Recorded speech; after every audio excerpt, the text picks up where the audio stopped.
when our system is working correctly, we are all innocent until proven guilty. And the Russians probably maybe took a little holiday from that practice for this Yeah, event. yeah. So, Stu, what are your thoughts on that one? Yeah, I mean, look, I saw the four individuals being paraded into the courthouse of wherever it was in Moscow.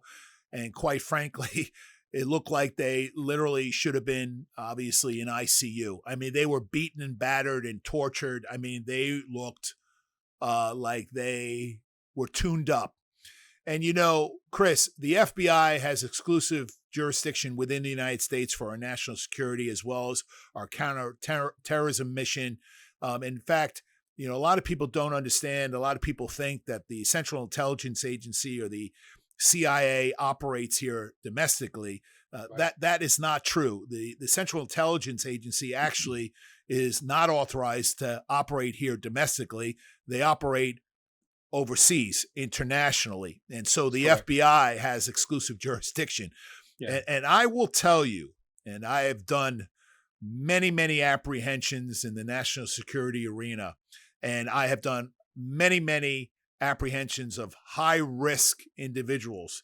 And once that person is apprehended and the handcuffs are on, that's it. And just as you said, Chris, no matter how bad that person is, Right. you maintain your professionalism because number one is the easiest way to, you know, take a great case and turn it into a case that has no life whatsoever is to do what the Russians do. And I remind, you know, everyone who, you know, somehow thinks that the United States has, fallen off course, so to speak. Even though our criminal justice system needs to be overhauled, and when I say overhaul, we need to put back deterrence and we need to put cops back on the street. We need to give them the tools and the assets and redefine our mission statement that if you're a bad dude, we're going to take you off the street. We're going to give you due process. But if you're found guilty, we're going to send you to jail and we're not going to release you into this revolving door of justice. But I can tell you, and by the way, Chris, because I know, look, I remember last year in Memphis, the Memphis Police Department, I mean, talk about tarnishing that department.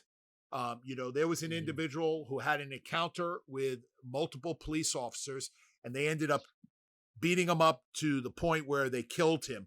I'm not going to tell you there are not bad situations and bad cops because Well, there are. Stuart, let me jump in there for 1 second. Sure. And that Memphis incident was a disgrace, right? Those guys weren't acting as police officers. That looked more like a street fight.